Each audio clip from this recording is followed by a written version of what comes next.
नमस्कार साथियों, स्वागत है आप सभी का हमारे खुराना क्लासेस यूट्यूब चैनल पर। दोस्तों, आज की इस क्लास में हम बात करेंगे हिस्ट्री को लेकर के। शुरुआत करते हैं आज हम राजस्थान की हिस्ट्री की। उसमें हम पहले चैप्टर में ही शुरुआत करेंगे। राजस्थान के इतिहास को जानने के स्रोत कौन कौन से हैं, ये हमारा पहला चैप्टर है। और इस चैप्टर में इतिहास को जानने के लिए हम राजस्थान के सिक्कों के बारे में पढ़ेंगे, राजस्थान के प्रमुख शिलालेख, प्रमुख लेख और उनकी प्रशस्तियाँ जो हमारे राजस्थान में मंदिरों में लगी हुई हैं, किले या दुर्गों पर लगी हुई हैं, उन सब के बारे में विस्तार से चर्चा करेंगे।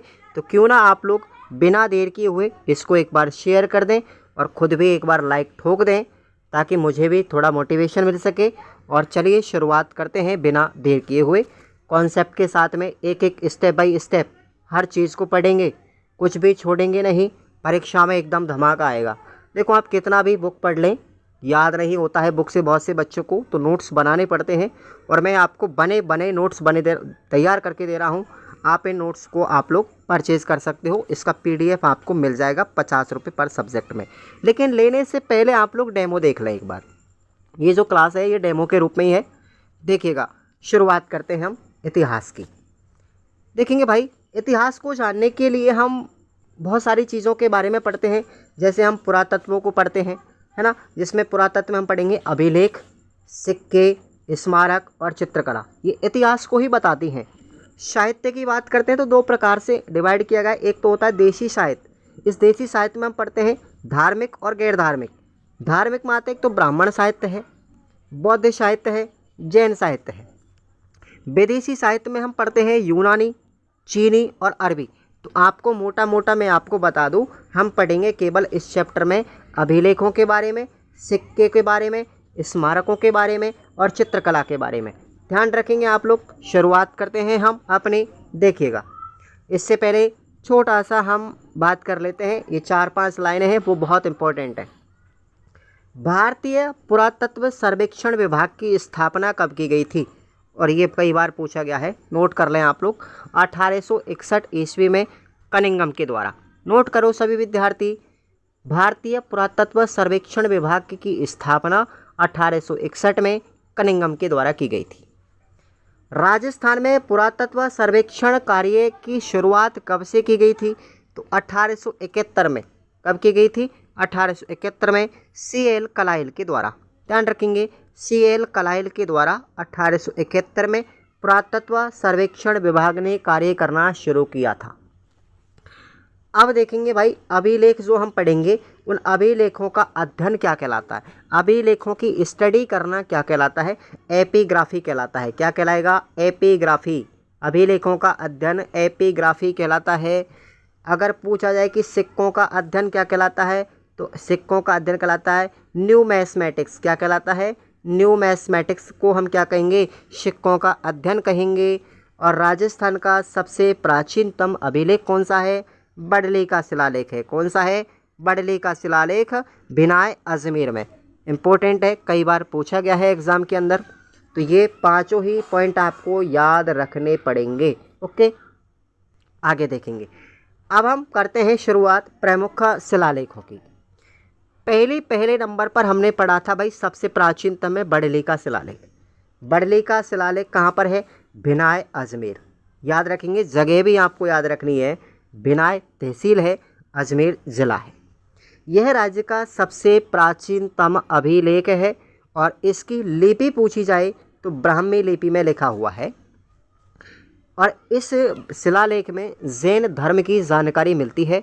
तो नोट कर लीजिएगा आप लोग, बडली के शिलालेख को भिनाय अजमेर का है, सबसे प्राचीनतम है राजस्थान का शिलालेख, लिपि इसकी ब्राह्मी है और जैन धर्म की इसमें जानकारी मिलती है। बोलो, समझ में आ गया ना? चलिए, अगला है ओशिया का शिलालेख। ओशिया जोधपुर में आता है और इस शिलालेख में वर्ण व्यवस्था की जानकारी मिलती है। प्रश्न बाहर नहीं जाएगा। इस चैप्टर से मैं दावे के साथ में लिख सकता हूँ, अगर प्रश्न पूछा गया इस चैप्टर से तो नोट कर लीजिए, आज की तारीख में जो मैं नोट्स आपको बता रहा हूँ इनसे प्रश्न बाहर नहीं जाएगा अगर इस चैप्टर से प्रश्न पूछा गया तो ओशिया का शिलालेख आपका जोधपुर ज़िले में और यह शिलालेख वर्ण व्यवस्था की जानकारी देता है कि भाई वर्ण कितने थे, 4 थे। ठीक है, कौन कौन से थे, क्षत्रिय, ब्राह्मण, शूद्र और वैश्य। इन 4 वर्णों की जानकारी मिलती है ओशिया के शिलालेख में। उसके बाद है गौशुंडी का शिलालेख। गौशुंडी का शिलालेख कहाँ पर है, गौशुंडी गांव चित्तौड़गढ़। ध्यान रखेंगे, गौशुंडी गांव चित्तौड़गढ़। और यह जो शिलालेख है ये संस्कृत भाषा में लिखा हुआ है। इसकी लिपि पूछी जाए तो ब्राह्मी लिपि में लिखा हुआ है। और यह राजस्थान में वैष्णव संप्रदाय का सबसे प्राचीनतम शिलालेख है। ध्यान रखेंगे भाई, वैष्णव संप्रदाय की जानकारी सबसे पहले किस लेख में मिलती है, गौशुंडी के शिलालेख में। नेक्स्ट है बिचपुरिया का शिलालेख। ये बिचपुरिया का शिलालेख कहाँ पर है, उनियारा ठिकाने में। उनियारा किस जिले में पड़ता है भाई, आपको कमेंट करके बताना है। बताइए जल्दी, उनियारा किस जिले में पड़ता है। उनियारा पड़ता है आपका टोंक जिले में। कहाँ पर, टोंक जिले में। ठीक है भाई, और देख लेना आप लोग। नादसा यूप स्तंभ लेख बताएंगे। नादसा यूप स्तंभ लेख, ये प्रश्न पूछा गया है, ध्यान रखें, पूछ लिया गया है। नादसा यूप स्तंभ लेख कहाँ पर है, भीलवाड़ा के अंदर। कहाँ पर है, भीलवाड़ा में है नादसा गांव। बरनाला, देखो अब आप लोग थोड़ा सा कन्फ्यूजन से दूर हटें। एक तो है बरनाला, ठीक है, एक तो है बरनाला, एक है बरनाला। ध्यान रखेंगे दोनों में ऐसे तरीके से, तो दोनों में अंतर है। बरनाला यूप स्तंभ लेख तो है हमारा ये जयपुर का ही है। ठीक है, एक ही बात है, सॉरी, एक ही बात है। ये बरनाला यूप स्तंभ लेख है जयपुर का। और वर्तमान में यह लेख आमेर के संग्रहालय में रखा हुआ है। कहाँ पर रखा हुआ है, आमेर के संग्रहालय में, है ना। बड़वा का शिलालेख देखेंगे। बड़वा का शिलालेख बड़वा गांव कोटा में है। फिर से आ गया, देखो बरनाला का लेख जो है ये बरनाला गांव जयपुर में ही है। और इस लेख में गर्ग त्रिरात्र यज्ञ का उल्लेख मिलता है। गर्ग त्रिरात्र यज्ञ का उल्लेख इसी बरनाला के यूप स्तंभ लेख में मिलता है। और इसके अंत में भगवान विष्णु की वंदना की गई है। ध्यान रखेंगे आप लोग, एक ही बात है, ये बरनाला और बरनाला एक ही बात है ना। उसके बाद में विजयगढ़ यूप स्तंभ लेख, ये विजयगढ़ी दुर्ग भरतपुर में है। इस लेख में राजा विष्णुवर्धन के पुत्र यशोवर्मन के द्वारा पुंडरीक नामक किए जाने का, पुंडरीक एक क्या किया गया था, यज्ञ किया गया था भाई, पुंडरीक यज्ञ, है ना, याद रखेंगे। पुंडरीक नामक यज्ञ किए जाने का उल्लेख मिलता है। अगला है नगरी का लेख। नगरी चित्तौड़गढ़ में है। और इस लेख को D.R. भंडारकर ने नगरी उत्खनन से प्राप्त किया था। और यह शिलालेख वर्तमान में अजमेर के संग्रहालय में रखा हुआ है। इसकी भाषा पूछी जाए तो संस्कृत है और लिपि पूछी जाए तो नागरी लिपि में लिखा हुआ है। बोलो याद हो गया, चलेगा। आगे बात करते हैं सिरोही का वसंतगढ़ शिलालेख। Very very very important. Sirohi का वसंतगढ़ शिलालेख जो है वो खीमल माता के मंदिर में है। और ध्यान रखें, सबसे पहले राजस्थान शब्द का प्राचीनतम प्रयोग जो राजस्थान आदित्य कहलाता है उसका उल्लेख इसी शिलालेख में मिलता है, वसंतगढ़ शिलालेख में। इस लेख में सामंती व्यवस्था का भी वर्णन मिलता है। और यह शिलालेख कहाँ पर है, सिरोही में है। वसंतगढ़ी शिलालेख कहाँ पर है, सिरोही में है। मंदिर पूछा जाए तो कहाँ पर है, खीमल माता का मंदिर है भाई, ध्यान रखेंगे। नेक्स्ट है सामोली शिलालेख, यह उदयपुर में है। सामोली शिलालेख कहाँ पर है, उदयपुर में है। और इस लेख से ज्ञात होता है कि जयंतक मेहतर ने उदयपुर में अरण्यवासिनी देवी का मंदिर बनवाया था। और इसी अरण्यवासिनी देवी के मंदिर को हम जाबर माता भी कहते हैं। नोट कर लें आप लोग, जाबर माता का मंदिर, इसको अन्य नाम से भी जानते हैं, अरण्यवासिनी देवी। इंपॉर्टेंट है भाई, आगे देखेंगे। उसके बाद में है मानमोरी का शिलालेख। भैया ये मानमोरी का शिलालेख तो बहुत ही ज़्यादा अच्छा है प्रश्न। ये मानमोरी का वही शिलालेख है जिसको कर्नल जेम्स टोड इंग्लैंड लेके गए थे, लेकिन रास्ते में ही पटक गए समुद्र में, क्योंकि वजन बहुत था इस वजह से, है ना। तो इस शिलालेख की बात करें, मानमोरी का शिलालेख, तो ये चित्तौड़गढ़ के पास मानसरोवर झील के तट पर मिला था। किसको, जेम्स टोड को। और इसको इंग्लैंड ले जाते समय समुद्र में फेंक कर चले गए थे। अब थोड़ा सा कर्नल जेम्स टोड की पुस्तक भी बात कर लेते हैं। तो 2 पुस्तक हैं उनकी, कौन कौन सी, Annals and Antiquities of Rajasthan और दूसरी पुस्तक है पश्चिमी भारत की यात्रा। ठीक है, ध्यान रखें, ट्रेवल्स ऑफ वेस्टर्न इंडिया। इस शिलालेख में अमृत मंथन का उल्लेख मिलता है। किसमें मिलता है? मानमोरी के शिलालेख में। आगे बात करें कंसुआ या कणशवा का शिलालेख। कणशवा का लेख, ये कई बार पूछा गया, कणशवा का लेख है, ये कोटा में है, कोटा के शिव मंदिर में। और इसी ही लेख में मौर्य वंशी राजा धवल का उल्लेख मिलता है। राजा धवल का उल्लेख किसमें मिलेगा? कणशवा के लेख में मिलेगा, कोटा के शिव मंदिर में लगा हुआ है। नेक्स्ट है बुचकुला का शिलालेख। देखो भाई, बुचकुला का जो शिलालेख है वो कहाँ पर है? सबसे पहले याद रखना, विलाड़ा जोधपुर में। कौन सा मंदिर है? ध्यान रखेंगे, पार्वती मंदिर में। ठीक है, उसके सभा मंडप में लगा हुआ है। इस शिलालेख की प्राप्ति ब्रह्म भट्ट नानूराम ने की थी। ठीक है, यह लेख वत्सराज के पुत्र नाग भट्ट प्रतिहार के समय का है और इस लेख के सूत्रधार कौन है? देहिया। कौन है? देहिया। याद रखेंगे आप लोग, देहिया है ना, याद रखेंगे। बुचकुला के शिलालेख का सूत्रधार देहिया है। नेक्स्ट है मंडोर का शिलालेख। ये जोधपुर में है, विष्णु मंदिर में लगा हुआ है। सारणेश्वर, जिसको हम सारनाथ प्रशस्ति भी कहते हैं, तो सारणेश्वर प्रशस्ति है ना, ये उदयपुर के शमशान में स्थित सारणेश्वर महादेव के मंदिर के सभा मंडप में लगी हुई है ना भाई। हर्षनाथ की प्रशस्ति, तो ये सीकर के हर्षनाथ मंदिर में स्थित है। नोट करते जाएं। हरित कुंडी शिलालेख, तो यह कैप्टन वर्ट, ध्यान रखेंगे, कैप्टन वर्ट को माउंट आबू जाते समय है ना रास्ते में मिला था। माउंट आबू जाने वाला जो रास्ता था उदयपुर शुरही का, उसमें मिला था हरित कुंडी का शिलालेख। किसको मिला था? कैप्टन वर्ट को मिला। ठीक है, कैप्टन वस्ट को। आगे बात करते हैं केणेसिरिया का शिलालेख। तो ये कहाँ पर है? नागौर में, केवाय माता के मंदिर में है। ध्यान रखेंगे, केवाय माता के मंदिर नागौर में है केणेसिरिया का शिलालेख। इसकी भाषा है संस्कृत। लिपि कौन सी है? उत्तरी वर्ण वाला। और इसके लेखक कौन है? कायस्थ महादेव है ना। नेक्स्ट हम बात करते हैं, आगे देखेंगे बिजोलिया का शिलालेख। वेरी वेरी इंपॉर्टेंट है। बिजोलिया का शिलालेख पार्श्वनाथ मंदिर में लगा हुआ है। बिजोलिया भीलवाड़ा जिले में आता है ये। इस शिलालेख में 93 संस्कृत के पद्यों का उल्लेख किया गया है। इस बिजोलिया शिलालेख की अगर आपसे पूछी जाए भाषा, तो भाषा कौन सी है? संस्कृत है, भाषा संस्कृत है। और ये मूल रूप से दिगंबरों का लेख है। दिगंबर जैन धर्म से संबंधित है ना, ध्यान रखें। इसके निर्माता कौन थे? श्रावक लोलाक थे। इसके रचयिता थे गुणभद्र। इसके उत्कीर्णकर्ता कौन थे? गोविंद। इसके लेखक कौन थे? कायस्थ केशव थे। और इस शिलालेख के अनुसार सामर झील का निर्माता कौन है? वासुदेव चौहान। इम्पोर्टेंट है भाई, कई बार पूछा गया है। किस शिलालेख में ये जानकारी मिलती है कि भाई सामर झील का निर्माण वासुदेव चौहान ने करवाया था? तो किस में मिलती है? बिजोलिया के शिलालेख में। नोट कर लें। आगे देखेंगे चीरवा का शिलालेख। चीरवा का शिलालेख चीरवा गांव उदयपुर में है और ये नागरी लिपि में है। नागरी लिपि है इसकी। भाषा पूछे तो संस्कृत भाषा में लिखा हुआ है। इस शिलालेख में मेवाड़ के शासक समर सिंह तक की उपलब्धियों का वर्णन है। रप्पा रावल से लेकर के कहाँ तक? समर सिंह तक। ध्यान रखें आप लोग। इसके रचयिता कौन है? इसके रचयिता हैं रत्न प्रभसूरी। लेखक हैं इसके पार्श्वचंद। उत्कीर्णकर्ता है केली सिंह। और शिल्पकार कौन है? देल्लण। प्रश्न बाहर नहीं जाएगा, मैंने सारी चीज़ों को नोट किया है।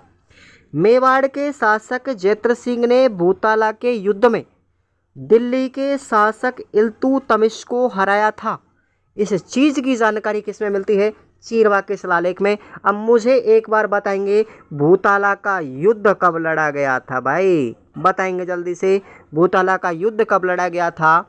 ध्यान रखें, नोट करेंगे आप लोग किसके अंदर? कमेंट के अंदर। जल्दी से बताओ भूताला का युद्ध कब लड़ा गया था, क्योंकि इस प्रश्न में कन्फ्यूज है, कई किताबों में अलग अलग लिखा हुआ है। तो जब मैं आपको पढ़ाऊंगा मेवाड़ के इतिहास, तो भूताला के युद्ध के बारे में हम जानकारी लेंगे। ठीक है भाई। जैत्र सिंह ने लड़ा था, इल्तुतमिश को हराया था भूताला के युद्ध में। बताओ जल्दी से भूताला का युद्ध कब लड़ा गया था? उसके बाद है चित्तौड़ का शिलालेख। चित्तौड़ का शिलालेख जो है साथियों, ये चित्तौड़गढ़ में है। चित्तौड़गढ़ के किले में नवल खां की भंडार की जो दीवार है ना, उस पर लिखा हुआ है। श्रृंगी ऋषि का शिलालेख, श्रृंगी ऋषि का जो शिलालेख है ये इम्पोर्टेंट है। ये हमारे कैलाशपुरी उदयपुर में एकलिंग नाथ जी का जो मंदिर है ना, उसकी दीवार पर बना हुआ है। ध्यान रखेंगे आप लोग, कैलाशपुरी उदयपुर में है एकलिंग जी का मंदिर और वहीं पर श्रृंगी ऋषि का शिलालेख है। इसकी भाषा संस्कृत है। इसके शिल्पकार आपसे पूछ जाए तो पन्ना इसके शिल्पकार हैं। रचयिता कौन है? कविराज वाणी विलास योगेश्वर। इतना बड़ा नाम है, याद रखना पड़ेगा। नेक्स्ट है रणकपुर की प्रशस्ति, वेरी वेरी इंपॉर्टेंट। रणकपुर प्रशस्ति रणकपुर पाली में चौमुखा मंदिर में लगी हुई है। इसकी भाषा संस्कृत है, लिपि नागरी है। बप्पा रावल से लेकर के राणा कुंभा तक के इतिहास का उल्लेख इस रणकपुर प्रशस्ति में किया गया है। इसके निर्माता कौन थे? धारणक शाह या धारणक। इसके शिल्पी कौन थे? शिल्पकार। इसके शिल्पकार थे देपाक।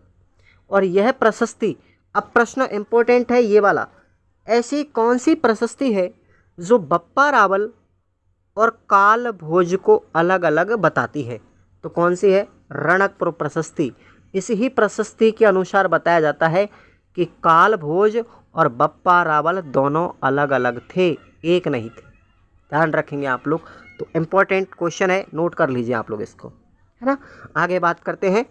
एक बार साथियों लाइक ज़रूर कर दें प्लीज़, आपसे रिक्वेस्ट है मेरा। लाइक बिना किए आप लोग, और पूरा कंटिन्यूस आप क्लास को लगातार एंड तक देखें आप लोग, मज़ा आता है। तो कीर्ति स्तंभ प्रशस्ति, आधे घंटे आप मेरे साथ पढ़ेंगे ना तो आपका रिवीजन अच्छा होगा, है ना। और इन नोट्सों की पीडीएफ आप लोग परचेज़ कर लें, है ना। नोट्सों की पीडीएफ आप लोग परचेज़ कर लें। आपके लिए ये नोट्स नहीं, एक तरीके से ना जड़ी बूटियों से बना हुआ रामबाण है। मैं कह रहा हूँ किताबें पढ़ने की ज़रूरत नहीं पड़ेगी, बिल्कुल किताबों को त्याग दोगे आप, इतना अच्छी तरीके से आपको पढ़ने में मन लगेगा। ठीक है भाई, इस नंबर पे आप लोग क्या करेंगे, व्हाट्सअप मैसेज करके ले सकते हो। 50 रुपये आपको इतिहास का आपका पीडीएफ मिलेगा बस। कीर्ति स्तंभ प्रशस्ति की बात करें तो चित्तौड़गढ़ में है, कीर्ति स्तंभ पर लगी हुई है, ध्यान रखें। और कब लिखी गई थी? 3 दिसंबर 1460 में। इस कीर्ति स्तंभ प्रशस्ति के लेखक रचयिता कौन थे? थोड़ा ध्यान रखें, इसको नोट कर लो। इसके रचयिता थे अत्रि भट्ट, लेकिन इसको पूरा नहीं लिख पाए। इसको पूरा किसने लिखा था? लास्ट में महेश भट्ट ने। ये महेश भट्ट कौन थे? अत्रि भट्ट के पुत्र थे। इस प्रशस्ति में बप्पा रावल, राणा हम्मीर, राणा मोकल, राणा कुंभा की विजय और उपलब्धियों की जानकारी मिलती है। ठीक है। नेक्स्ट है कुंभलगढ़ प्रशस्ति। ये कुंभलगढ़ प्रशस्ति 1460 ईस्वी में लिखी गई थी। कुंभा श्याम मंदिर में है, राजसमंद जिले में। इसकी लिपि की बात करें तो नागरी है, भाषा इसकी संस्कृत है। इस प्रशस्ति में राणा हम्मीर को विषम घाटी पंचानन कहा गया है। नोट करिएगा प्रश्न, किस प्रशस्ति में राणा हम्मीर को विषम घाटी पंचानन की संज्ञा दी गई है? विषम घाटी पंचानन कहा जाता है राणा हम्मीर को। राणा हम्मीर कौन थे? ये मेवाड़ के शासक थे। तो किस प्रशस्ति में लिखा गया है? ये कुंभलगढ़ प्रशस्ति में। इस प्रशस्ति के रचयिता कौन थे? कान्हा व्यास थे। ये कान्हा व्यास कौन थे भाई, बताएंगे ज़रा आप लोग? ये राणा कुंभा के गुरु थे, ध्यान रखेंगे। वर्तमान में यह प्रशस्ति कहाँ रखी हुई है? उदयपुर संग्रहालय में रखी हुई है। नेक्स्ट है जावर प्रशस्ति। जावर प्रशस्ति कहाँ पर है? ये भी उदयपुर में है, रामास्वामी मंदिर में। और यहाँ से प्रश्न बनेगा जावर प्रशस्ति से कि इस प्रशस्ति में राणा कुंभा की एक पुत्री थी, है ना। राणा कुंभा की पुत्री थी रमाबाई। उस रमाबाई ने इसको बनवाया था, रमाबाई ने बनवाया था। और ये रमाबाई राणा कुंभा की बेटी थी जिसने जावर की प्रशस्ति बनवाई। और इसी ही प्रशस्ति में रमाबाई को बागेश्वरी कहा है। नोट कीजिएगा, इसी प्रशस्ति में रमाबाई को बागेश्वरी कहा है। बागेश्वरी का मतलब जानते हो आप? अच्छी संगीतकार, गाने बजाने वाली सबसे अच्छी थी, संगीतकार थी ये। और इसी प्रशस्ति में एक चीज़ और उल्लेख मिलता है कि रमाबाई का विवाह जो था वो जूनागढ़ के यादव राजा मंडलीफ के साथ हुआ था। ठीक है, बताएंगे। तो ये याद रखेंगे आप लोग, है ना, मंडलीफ के साथ हुआ था, इसका भी उल्लेख मिलता है। अब मुझे आप लोग एक बार कमेंट करके ये बताएंगे कि जो हमारे रमाबाई थी, इनका विवाह जो हुआ था किस मंदिर में हुआ था, बताएंगे जल्दी से। किस मंदिर में हुआ था इनका विवाह मंडलीफ के साथ, बताएंगे जल्दी से। आगे देखेंगे, जूनागढ़ की प्रशस्ति, जूनागढ़ दुर्ग में है, बीकानेर में। इसकी भाषा संस्कृत है। रचयिता इसके कौन है? जयति जैन मुनि, जयता जैन मुनि है, नोट कर लें। इस प्रशस्ति में उल्लेख मिलता है कि जूनागढ़ किले का कार्य बृहस्पतिवार को शुरू किया गया था और बृहस्पतिवार को ही पूर्ण हुआ था। बहुत अच्छा प्रश्न है ना, कि भाई जूनागढ़ का जो किला है, जो राय सिंह ने बनवाया था, इसका निर्माण जो शुरू हुआ था वो बृहस्पतिवार के दिन हुआ था और समापन भी कब हुआ? बृहस्पतिवार को। इस जानकारी मिलती है जूनागढ़ प्रशस्ति में। आगे बात करते हैं राज प्रशस्ति। राज प्रशस्ति राजसमंद झील पर है, नौचौकी की पाल के पास। नौचौकी की पाल कहाँ पर है? ये पढ़ा होगा आपने, राजसमंद झील में, राजसमंद में। राज प्रशस्ति के रचयिता हैं रणछोड़ भट्ट तेलंग और यह प्रशस्ति 25 काले संगमरमर पत्थरों पर लिखी हुई है, उत्कीर्ण है। एशिया की सबसे बड़ी प्रशस्ति है और इसकी भाषा कौन सी है? संस्कृत भाषा में लिखी हुई है। नोट कर लीजिएगा, प्रश्न बाहर नहीं जाएगा, जितने भी मैंने शिलालेख और प्रशस्ति आपको बताई है ना। और देखिएगा कुछ अन्य शिलालेख और भी हैं, जैसे अचलेश्वर स्तंभलेख, ये कहाँ पर है? अचलेश्वर गांव चित्तौड़गढ़ में। अपराजिता का शिलालेख, ये कहाँ पर है? नागदा गांव उदयपुर में है, कुंडेश्वर महादेव मंदिर में। घटियाला का शिलालेख जोधपुर में है। राजगढ़ का शिलालेख अलवर में है। नाथ प्रशस्ति कहाँ पर है? ये भाई एकलिंग जी के मंदिर उदयपुर में, ध्यान रखेंगे, एकलिंग जी उदयपुर में है, लकुलिश मंदिर के अंदर। अर्थुणा शिव मंदिर प्रशस्ति, ये कहाँ पर है? अर्थुणा बांसवाड़ा में आता है ना, याद रख लें। लूण वशही, लूण वशही प्रशस्ति कहाँ पर है? लूण वशही मंदिर में है, कहाँ पर स्थित है? देलवाड़ा सिरोही में। उसके बाद रसिया की छतरी का शिलालेख, बताएंगे। रसिया की छतरी का शिलालेख कहाँ पर है? चित्तौड़गढ़ में। समाधीश्वर मंदिर का लेख, ये भी चित्तौड़गढ़ में है। खजूरी गांव का लेख, ये कोटा में है और इसमें बूंदी के हाड़ा शासकों का उल्लेख मिलता है।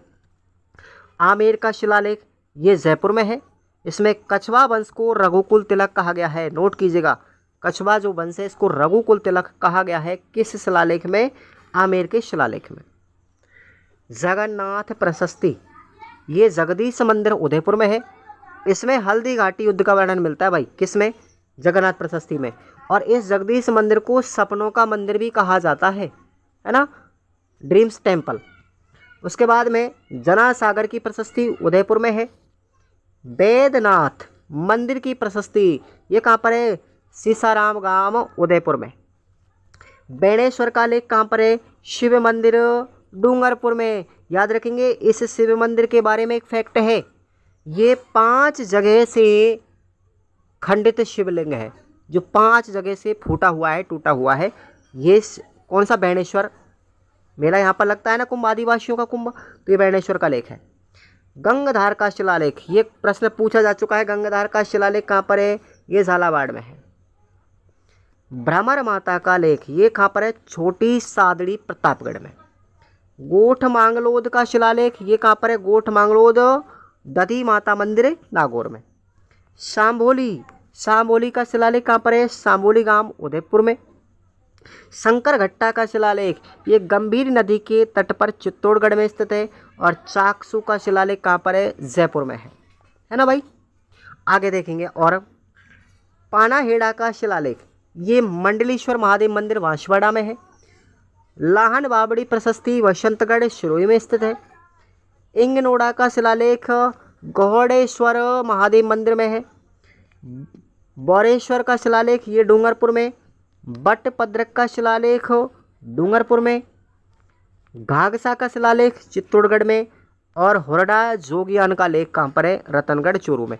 इनसे एक भी प्रश्न आपको एग्जाम में बाहर मिल जाए ना, मैं गारंटी में चेला बन जाऊँ मैं तुम्हारा, अगर तुम्हारा एक भी प्रश्न बाहर मिल जाए शिलालेखों से तो। अब बात करेंगे कुंभलगढ़ में कुंवर पृथ्वीराज सिसोदिया का स्मारक, देखेंगे थोड़ा सा। यह स्तंभ पृथ्वीराज सिसोदिया की स्मारक छतरी के बीच एक स्तंभ लगा हुआ है। इसमें उसके घोड़े का नाम क्या लिखा हुआ है? साहण। उक्त छतरी के एक स्तंभ पर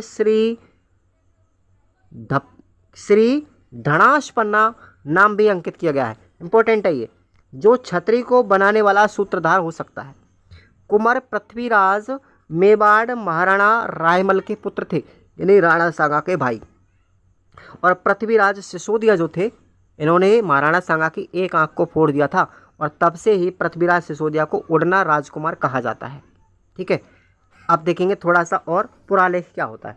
पुरालेख के बारे में 19वीं सदी से लेकर के 20वीं सदी का जो पुरालेख है वो शायद आज भी राजस्थान राज्य के केंद्रीय पुरालेख विभाग, जिसको हम क्या बोलते हैं, राजस्थान राज्य अभिलेखागार कहते हैं। और ये प्रश्न इंपॉर्टेंट है, राजस्थान राज्य अभिलेखागार कहाँ पर है?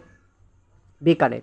अब रीट मेंस में कैसे पूछा गया था, राजस्थान का प्रथम डिजिटल आर्काइव इंस्टीट्यूट संस्थान कहाँ पर है? तो यही तो है, बीकानेर ही है भाई।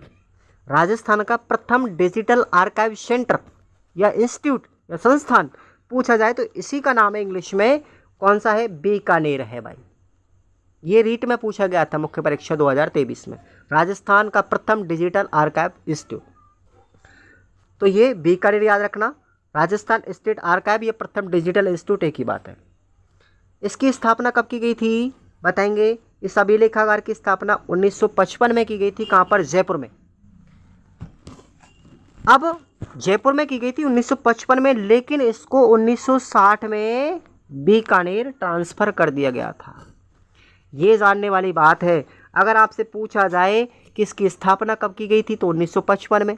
कहाँ पर की गई थी? जयपुर में की गई थी। लेकिन 1960 में इसकी स्थापना बीकानेर में की गई थी, इसको ट्रांसफ़र कर दिया बीकानेर। और भाई राष्ट्रीय अभिलेखागार कहाँ पर है? दिल्ली में है। तो ये आप लोगों को राजस्थान की पूरे शिलालेखों के बारे में, प्रशस्तियों के बारे में, अभिलेखों के बारे में, पुरालेखों के बारे में आपने जानकारी ली। और इसके बाद आपको कल वाली जो क्लास मिलेगी वो मिलेगी राजस्थान के प्राचीनतम सिक्के, रियासतकालीन सिक्कों के बारे में। तो चलते रहिएगा कंटिन्यूस, प्रतिदिन आप लोग जीके को पढ़ेंगे आप लोग 9 बजे। ये हिस्ट्री है आपकी, हिस्ट्री आपको 9 बजे मिलेगी। आप लोग अब कमेंट करके बताएं आपको कितनी संतुष्टि मिली, कितना अच्छा लगा ये कंटेंट। मैं एक चीज़ तो दावे के साथ में कह सकता हूँ कि प्रश्न बाहर नहीं जाएगा तो नहीं जाएगा, क्योंकि मैं पूरा पढ़ा रहा हूँ। अब उनके पास वो वाला सिस्टम नहीं है आधा अधूरा शॉर्ट नोट्स वगैरह, पढ़ने का झंझट ही ख़त्म। चीज़ें वही पढ़ो जो वाकिफ़ में पढ़ने लायक हो। तो थैंक यू सो मच आप लोगों के लिए। टाइम आप लोग देते रहें और पढ़ते रहें। आधे घंटे आप लोग क्लास लें पूरे मनोयोग के साथ में। आप इसको रिवीजन समझिएगा, चाहे आप अपने उसके स्टडी समझिएगा, कुछ भी समझ के आप ज़रूर क्लास लें, पर आप लोगों के लिए बेटर रिजल्ट मिलेगा। Thank you so much.